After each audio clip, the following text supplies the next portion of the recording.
எல்லோருக்கும் வணக்கம்.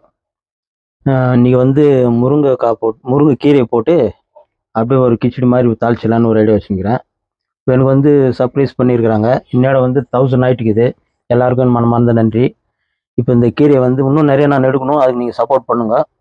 இப்போ வந்து இந்த கீரை வந்து நாற்றுலாம் கிச்சடின்னு சொல்கிறாங்கல்ல, அதே மாதிரி தான் முருங்கைக்கீரை போட்டுட்டு அப்படியே பண்ணிடலான்ட்டு. இப்போ ஃபஸ்ட்டு வந்து இதில் பற்ற வச்சுக்கிறேன் அடுப்பு. இப்போ வந்து கொஞ்சம் எண்ணெய் ஊற்றிக்கலாம். எண்ணெய் ஒரு 2-3 கண்டி அளவுக்கு, சின்ன கண்டி அளவு ஊற்றிக்கலாம். எண்ணெய் ஊற்றிட்டேன். இப்போ கொஞ்சம் கதகதனாக இருக்குது. வெடிக்காத அளவுக்கு தான் அந்த ஜீரகம் போடுறேன். 1 ஸ்பூன் போட்டுக்கிறேன். போட்டோன்னு இப்போ வெடிக்கிறது இந்த டைம் ஆயிடுச்சு.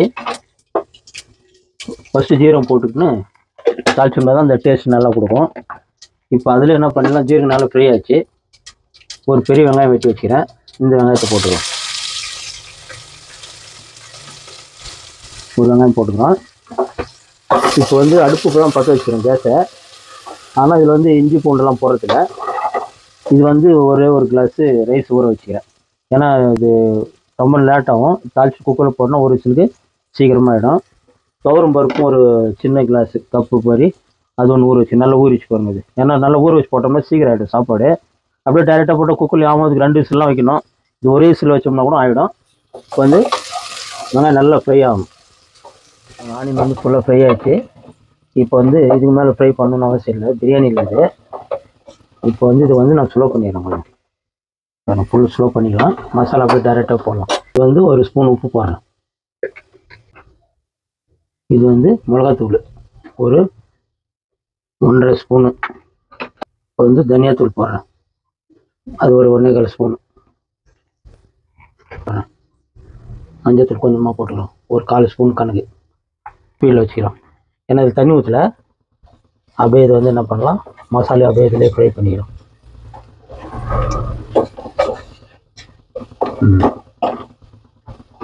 மசாலா இது ஃப்ரை ஆகிடுச்சு. இப்போ வந்து இதில் வந்து தக்காளி வெட்டி வச்சுக்கிறேன். அந்த தக்காளி இது போட்டுருவோம். வெட்டின தக்காளி ஒரு 2-3 தக்காளி வச்சுக்கிறேன்.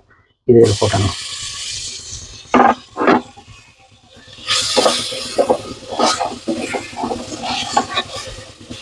இப்போ வந்து தக்காளி இதில் போட்டோம்னா ரொம்ப தீய விடக்கூடாது.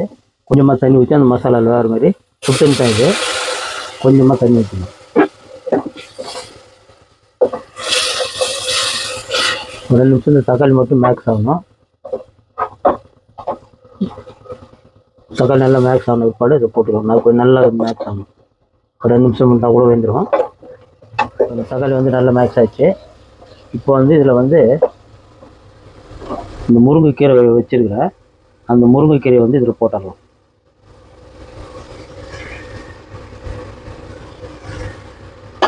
இந்த முருங்கைக்கீரை இதை போட்டு இதெல்லாம் காயில் ரொம்ப நேரம் வேக வச்சுரு. சும்மா அப்படி வதங்கினோம். இது வந்து சீக்கிரமாக வதங்கிடும். தண்ணிக்கு ஒன்று ஊற்றுவாங்க. இதில் அப்படியே பெட்டினாப்ப பண்ணோம்னா சீக்கிரம் வதங்கிடும். ஒரு 2 நிமிஷத்தில் ஆகிடும். இது சூட்டுக்கு ஆவி போட்டாலுமே இது இதாகிடும். முருங்கைக்கீரை வந்து எல்லா முருங்கை மரத்தில் விளையிறது எல்லாமே உடம்புல, முருங்கை பூ, கீரை, முருங்கை காய் எல்லாமே உடம்புக்கு ரொம்ப நல்லது. இப்போ பசங்க நம்ம இந்த கீரை அப்படியே கொடுத்தா சாப்பிட மாட்டேங்கிறாங்க. இப்போ இதில் சாப்பாடு போட்டால் அது என்ன கீரை, முருங்கைக்கீரை கூட உங்களுக்கு தெரியாது பாருங்கள். இப்போ வந்து இது நல்லா தண்ணி இல்லாத இதாகிடுச்சு. இந்த பருப்பு இப்போ இதில் போட்டுடலாம். துவரம் பருப்பு இது.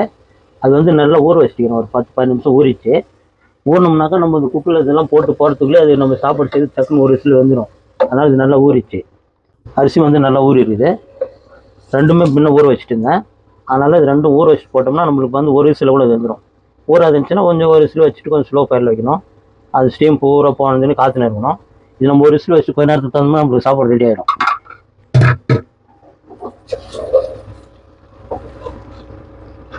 கீரை எங்கே இதுன்னே தெரியாத வச்சு அவ்வளோ கீரை போட்டு பாருங்கள். இது நாற்றுலாம் இந்த மாதிரி எதனா போட்டு பருப்பும் சாப்பாடு ஒன்றா போட்ட மாதிரி கிச்சடி கணக்கில் ஆகிடும். இப்போ வந்து இதில் கொத்தமல்லி வெட்டி வச்சுக்கிறேன். வாசனைக்கு இதுவும் போட்டுறேன்.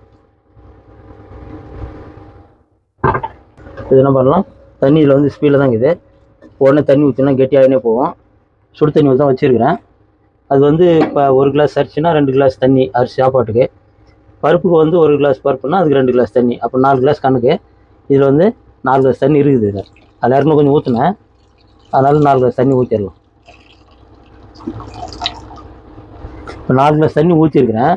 அரிசியும் கொஞ்சம் நல்லா தான் ஊறிக்குது, பருப்பும் ஊறி இருக்குது. இருந்தாலும் நம்மளுக்கு வந்து இந்த 4 கிளாஸ் கணக்கு எடுத்து போட்டோம்னா சோறு பலன்னு இருக்கும். இப்போ 1 கிளாஸ் எக்ஸ்ட்ரா ஊற்றுறேன் நான். ஏன்னா கொஞ்சம் வந்து பலன்னு இருந்துச்சுனாக்கா அது சாப்பாடு பலவாயிடும். இப்போ தண்ணி மட்டும் கொஞ்சம் எக்ஸ்ட்ரா ஊற்றிக்கிறேன். ஒரு சிலில் வெந்துடும். இப்போ வந்து உப்பு பார்த்துக்கலாம். நம்ம உப்பு வந்து கம்மிக்குது, இப்போயே போட்டுடலாம். அப்புறம் உப்பு போட்டால் கஷ்டம். உப்பு இது வந்து வெயிட் போட்டுடலாம். வேறு எது இஞ்சி பூண்டு அது எதுவும் கிடையாது.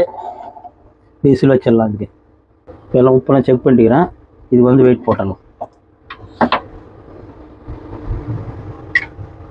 எப்பவுமே குக்கரில் வந்து இது போட்டுட்டு அப்படியே போட்டுடுவோம் அப்படின்னு சொல்லிட்டுலாம் இருக்கக்கூடாது. கொஞ்சம் பேர் என்ன பண்ணும் பாருங்கள். இப்போ போட்டேன் அப்படி வருது. ஏன்னா அந்த ஸ்டீம் வரதுக்கு முன்னே நம்ம இது போட்டுட்டு நின்றுன்னு இருக்கக்கூடாது. இந்த கேப் எதனா அடிச்சுனுச்சுன்னா அது உள்ள அப்போ நம்மளுக்கு ஸ்டீம் பண்ணால் தான் அது பெஸ்ட் ஆகிட்டு மேலாம் அடிக்குது. இது போட்டு கொஞ்ச நேரம் விட்ட ஸ்டீம் போதுன்னு அப்படி குக்கரில் செக் பண்ணுங்க. எப்பவுமே வந்து சாப்பாடு ஆஃப் பண்ணிட்டேன். ஒரு விசில் வச்சுட்டு ஒரு 2-3 நிமிஷம் அது ஸ்லோ ஃபயரில் அப்படியே ஸ்லோவாக வச்சுட்டு விசில் வராத அளவுக்கு வச்சுட்டோம்னா ஆச்சு. இப்போ ஸ்டீம் செக் பண்ணி பார்த்தேன். இப்போ கொஞ்சம் இருக்குது ஸ்டீமு. நம்ம 5 கிளாஸ் தண்ணி ஊற்றணும். 6 கிளாஸ் கூட ஊற்றலாம். ரொம்ப குழகுன்னு ஆகிடும். இப்போ இது வந்து ரொம்ப குழகுன்னு இருக்காது. பாருங்கள் ஸ்டீம் நான் சீக்கிரம் எடுத்துகிட்டேன். வேறு பழம் மாரி இருக்காது. கொஞ்சம் இந்த பருப்பு அது நம்ம ஊற வச்சிட்டோம்னாக்கா அதுமாரி இருக்கும். ரொம்ப கெட்டியாக இருக்காது. இப்போ வந்து இதுக்கு என்ன சாப்பிட்ணும் பசங்களே தெரியாது. நம்ம செய்தவங்களுக்கு தான் தெரியும். அதனால் இப்போ வந்து நீங்கள் வீட்டில் ட்ரை பண்ணுங்க பசங்களுக்கு. அது கீரை சாப்பிடாதவங்க கூட சாப்பாடு தானே சாப்பிட்ருவாங்க. சுட சாப்பிட்டா தான் நல்லாயிருக்கும். அப்படி உங்களுக்கு வேணும்னாக்கா அதில் வந்து கொஞ்சம் நெய் போட்டுக்குங்க. நான் நெய் போடல, அப்படியே தான் யூஸ் பண்ணுறேன். இப்போ வந்து ஒரு சாப்பிட்றதுக்கு வீட்டில் தான் இன்றைக்கி சைட் டிஷ் வந்து இது மட்டும்தான். அந்த முருங்கைக்கீரை கிச்சடியும் கூட கவாப்பும் சாப்பிட்றதுக்கு சூப்பராக இருக்கும். ஆனால் சுட சாப்பிட்ணும். அப்போ தான் உங்களுக்கு டேஸ்ட் என்னன்னு தெரியும்.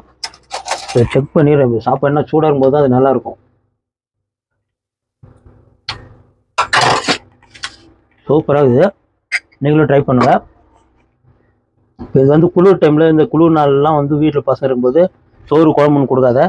இப்படி சுட ஆவி பறக்க அப்படி கொடுத்தா சூடாக சாப்பிட்டோன்னா குளிரும் தெரியாது, ஒன்றும் தெரியாது. நீங்களும் ட்ரை பண்ணுங்கள். எல்லாருக்கும் வணக்கம். பாய்.